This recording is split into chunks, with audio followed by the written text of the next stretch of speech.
Mestiza. Un recorrido por Junín y la zona donde el protagonista sos vos.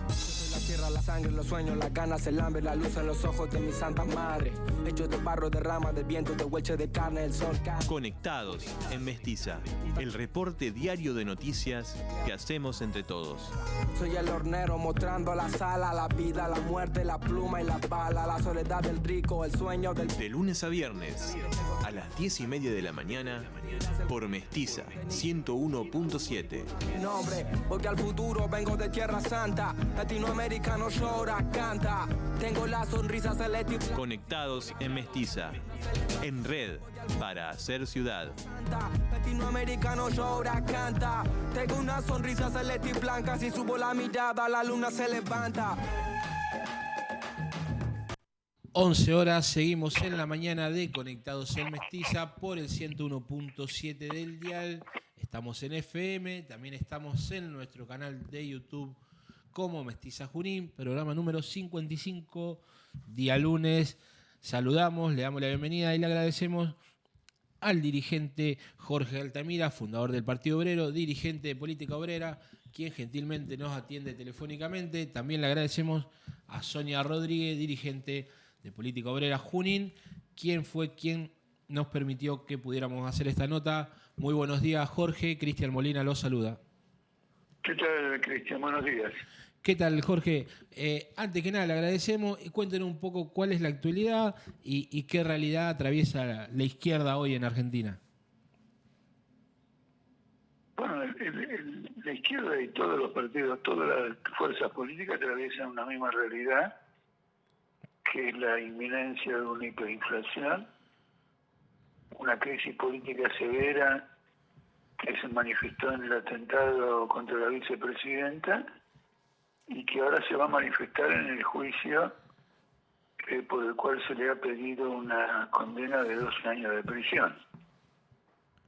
Con este escenario, digamos, la posición es muy sencilla. ¿Quién advierte cuál es la salida y cómo se enfrentan los pasos que se van a seguir ahora? Porque con el dólar soja y otras medidas, el gobierno que encabeza ahora Massa ha desatado una tendencia hiperinflacionaria.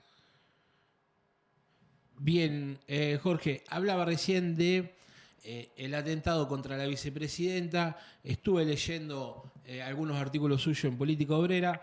Cuéntenos un poco qué posición tomó Política Obrera y también por qué habla de relatos todo el tiempo en la nota, y habla de dos relatos, por un lado desde el gobierno y por el otro lado de los medios de comunicación. Porque ocurre lo siguiente: acá en este atentado hay que ir hasta la raíz y ver en qué constituyó, cómo se desarrolló este complot que terminó con esta tentativa de asesinato de la vicepresidenta. Lo que no sea esto es un relato. Por ejemplo, que alguien critica tanto al gobierno que incentiva el odio, y entonces como incentiva el odio, a alguien se le ocurrió matar a la vicepresidenta. Eso es un relato descabellado. La única forma entonces como que habría de evitar atentados sería que cada uno se calle la boca y se ahorre las críticas. Y del lado del macrismo y de Juntos por el Cambio, bueno, rosa casi como que esto hubiera sido un invento, al extremo que no repudiaron el atentado Patricia Bullrich y Macri, lo cual los hace solidarios políticos, y en esa medida están insinuando una perspectiva de golpe de Estado. Sí, de hecho, el expresidente Macri planteó esto de que solamente fue lo que sucedió fue por parte de un grupo de loquitos, así lo tildó. Bueno, esa es una versión interesada. ¿Por qué? Vamos a suponer que la interpretación que estamos haciendo nosotros de que hay que ir hasta el final y ver de qué se trata, financiamiento, organización, planificación, etcétera, se demuestre que finalmente no fue correcta. Vamos a suponerlo. Pero nadie puede criticar que hayamos tomado el cuidado de que esto se esclarezca en profundidad. Porque usted no se olvide que además de los loquitos, y además de la relación con esta agrupación llamada Revolución Federal, está el tema de que no ha habido una custodia eficaz de la vicepresidenta, que estaba a cargo de la Policía Federal. Se invalidó o se neutralizó el celular de Sebag Montiel, Sí. por parte de la misma Policía Federal, y no hay ninguna investigación en la Policía Federal de por qué, después de tantos días de romería ahí en Juncari, Uruguay, no hubo ningún cuidado efectivo, a tal punto que varios minutos después del atentado, la Cristina Kirchner seguía andando por ahí y recién fue retirada con demora.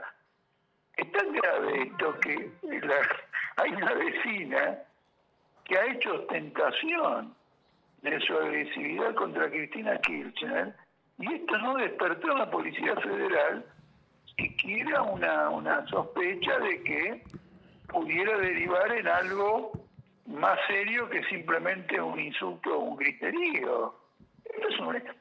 Cuando uno ve el comportamiento de la fuerza del Estado en este hecho, tiene que claramente suponer que acá hay una urdimbre con un alcance político. Obviamente dependerá de la investigación. Nosotros todavía no hemos dicho de ninguna manera este o el otro es el culpable, pero estamos señalando problemas absolutamente fundamentales en esta trama. Además, si antes habían ido a la Casa Rosada a escrachar a alguien, o antes habían ido al Congreso a escrachar a alguien, debiera figurar en el mapa de la Agencia de Informaciones. A ver quiénes son los que escrachan, a ver, tener alguna información, con toda la libertad que hay para escrachar, pero por lo menos ver qué hay detrás de esto. No, cero, no hay nada, están pintados, cobran un sueldo. Esto en cualquier lugar del mundo produciría sospechas fenomenales. Y lo digo en un marco donde el tema de la violencia golpista cobra actualidad después del asalto que un grupo de loquitos también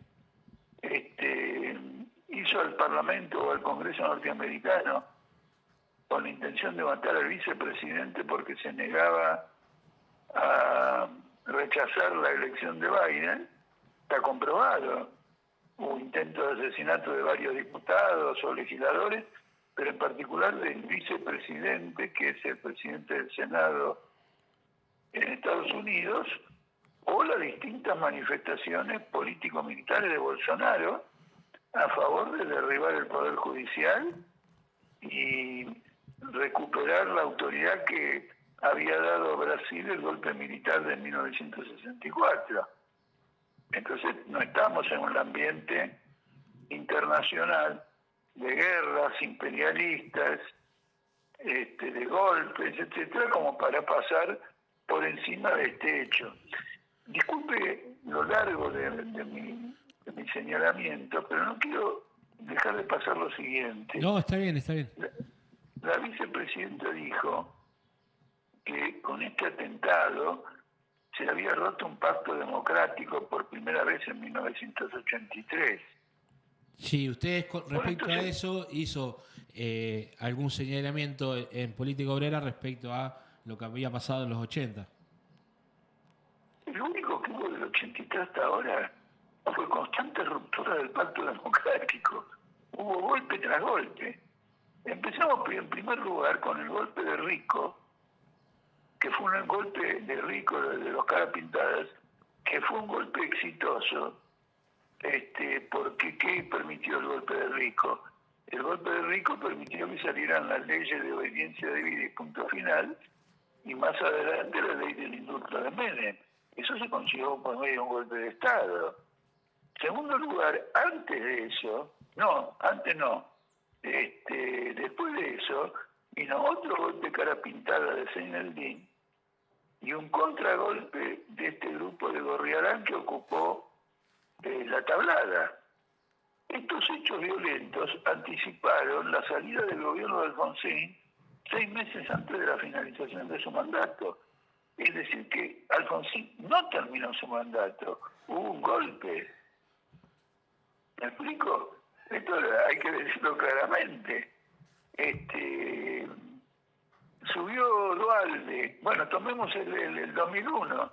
En el 2001, Alfonsín y Duhalde pactaron la sustitución de la Rúa. Antes de eso, tomemos una cosa que ocurrió antes de eso, con el asunto de la reelección de Menem. La Constitución Nacional prohibía la reelección.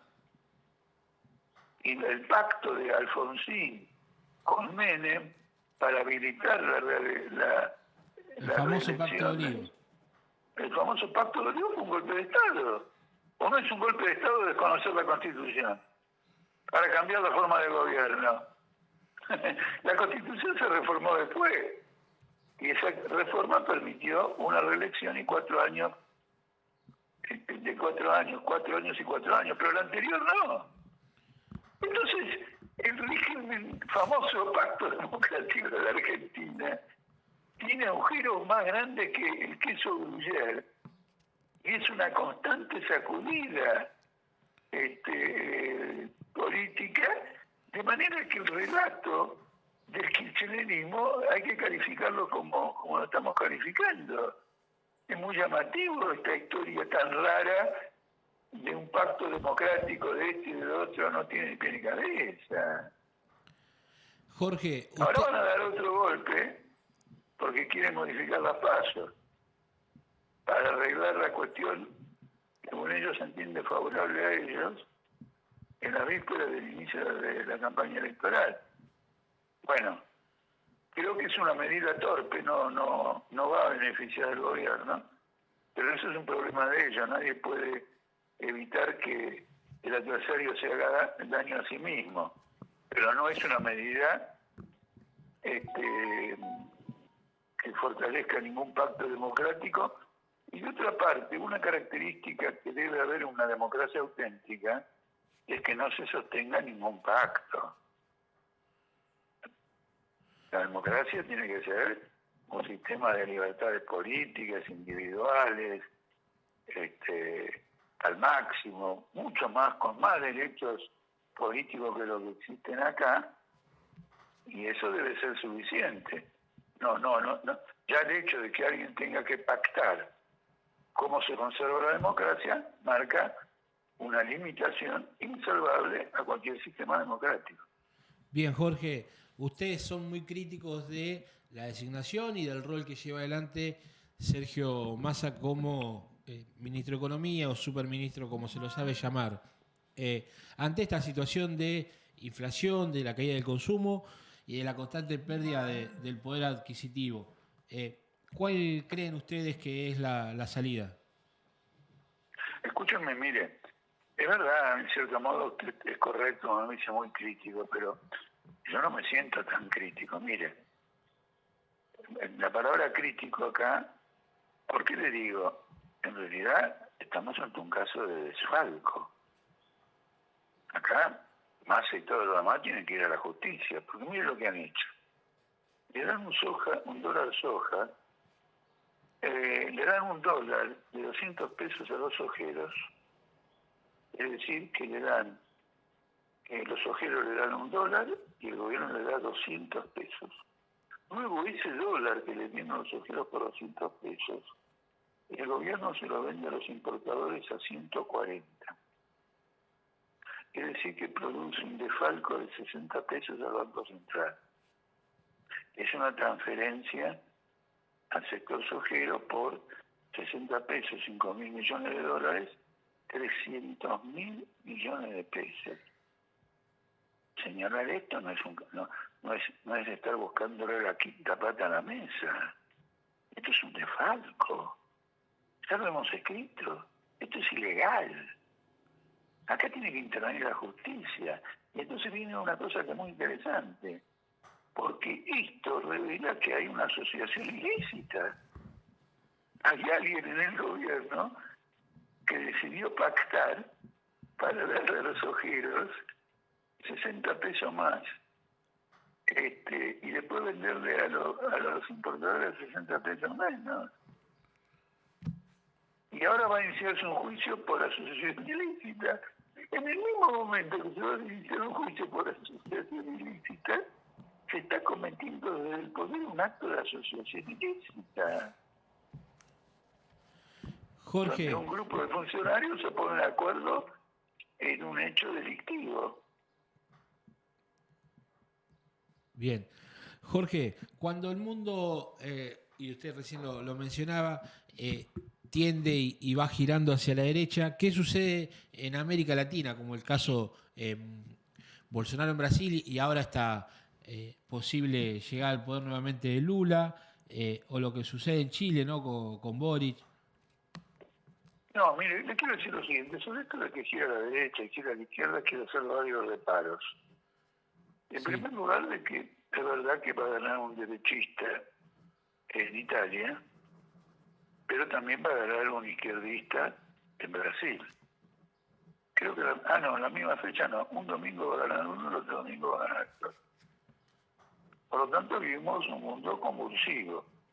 En Brasil hay un gobierno de derecha, va a ganar uno de izquierda, y en Italia hay un gobierno, de emergencia, que está presidido por un exfuncionario del Banco Central Europeo, y va a ganar alguien de derecha. Ahora bien, la izquierda en Brasil apoya la guerra y apoya todos los costos que a los italianos... la izquierda en Italia apoya la guerra y todos los costos que a los italianos les causa eso.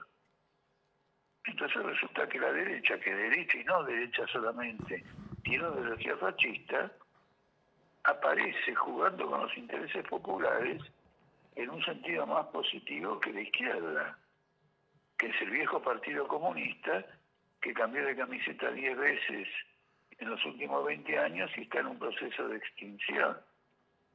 Entonces, cuidado con ese fenómeno, porque tome el caso, por ejemplo, de Hillary Clinton y Trump.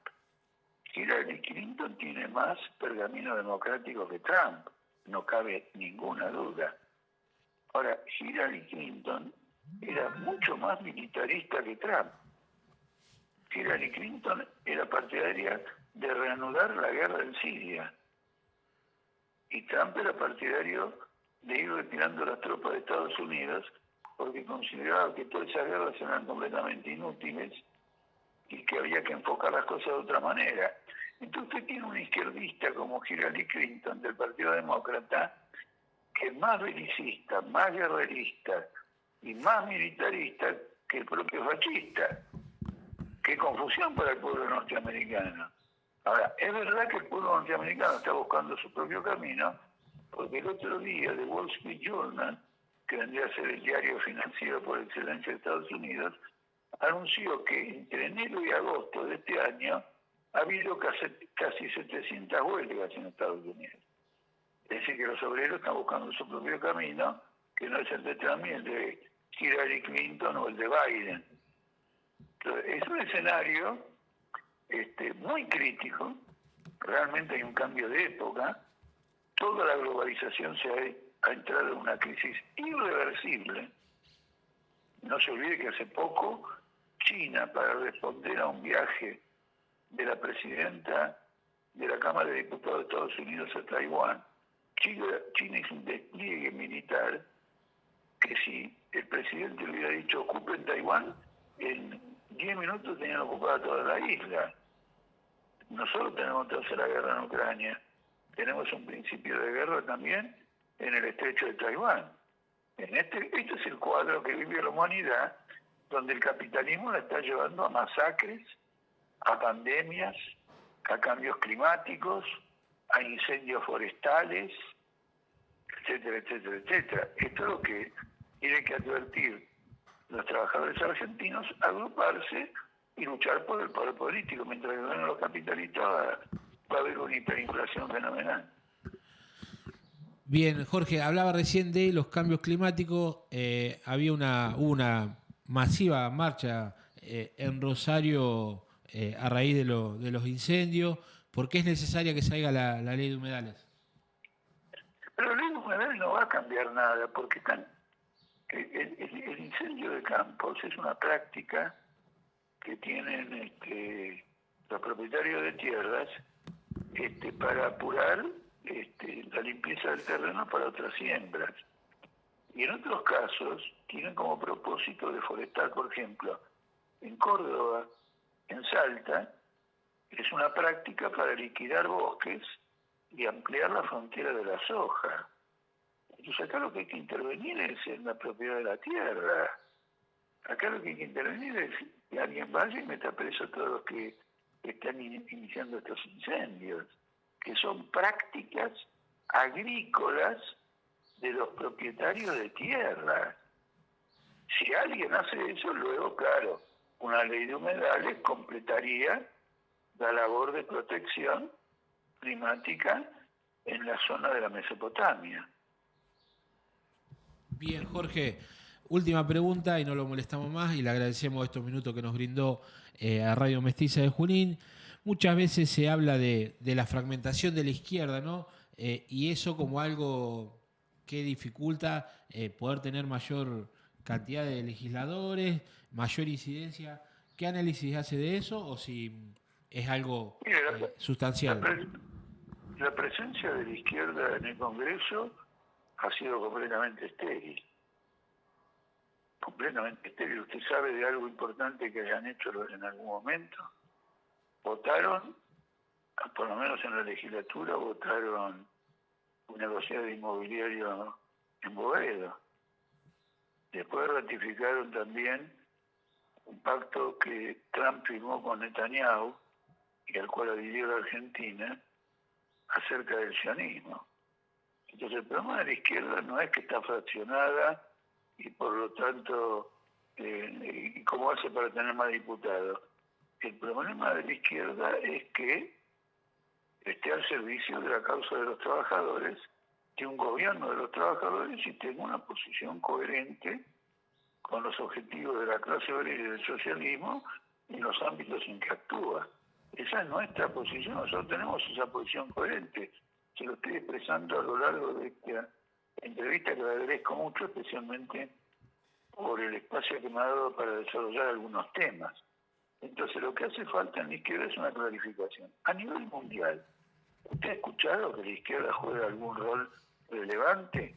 Porque le quiero advertir esto. Cuando uno dice que Lula de izquierda, eso es el nombre, lo que le ponen los diarios, que Lula de izquierda, Boric de izquierda, etcétera. Pero en realidad son gente, digamos, progresista o que habla como progresistas, pero que adhieren a la OTAN, adhieren al FMI, adhieren a los planes de ajuste. La izquierda de la que estamos hablando es la que está realmente en una posición diferente a estos sectores. Esa izquierda del mundo no pincha ni corta. En medio de la mayor crisis histórica de la humanidad, ha desaparecido. ¿Por qué? Porque ha jugado al arribismo parlamentario. Y acá hay que jugar a la rebelión popular, como lo hace la derecha en algunos países, pero la derecha lo hace con una demagogia fascistizante. Pero la izquierda no responde a esto con una agitación socialista, de ninguna manera. No se lo ve en ningún país. Cíteme uno, no hay ninguno, absolutamente ninguno. Es decir, que estamos ante una quiebra de una izquierda tradicional. Eso explica la crisis de la izquierda y eso explica por qué hemos tenido que organizar política obrera, porque somos socialistas y defensores de un gobierno del mundo del trabajo. Muy bien, Jorge, le agradecemos esta comunicación telefónica, que tenga muy buenos días, le dejamos el cierre a usted. Bueno, le quiero advertir a los trabajadores agrícolas y industriales de Junín, y tributistas, etcétera, que la medida que está tomando Massa nos llevan de cabeza a una hiperinflación. Porque ya le dije antes, es una estafa económica, está emitiendo muchísimo dinero para favorecer los OGERI para favorecer al FMI, y la inflación se está proyectando por arriba del 100%. ¿No es cierto? A este ritmo va a haber una situación insostenible, la clase obrera se tiene que preparar para enfrentarlo. Nosotros proponemos que se reúna un congreso de trabajadores para discutir cómo enfrentarlo y que prepare una huelga general contra un gobierno hiperinflacionario y sus oponentes igualmente hiperinflacionarios. Hasta luego, Jorge, que tenga muy buenos días. Muchísimas gracias y buenos días a todos. Así pasaba Jorge Altamira, dirigente de Política Obrera y fundador del Partido Obrero. Vamos a un corte musical de la mano de Martín Rigoni y seguimos haciendo Conectados en Mestiza número 55.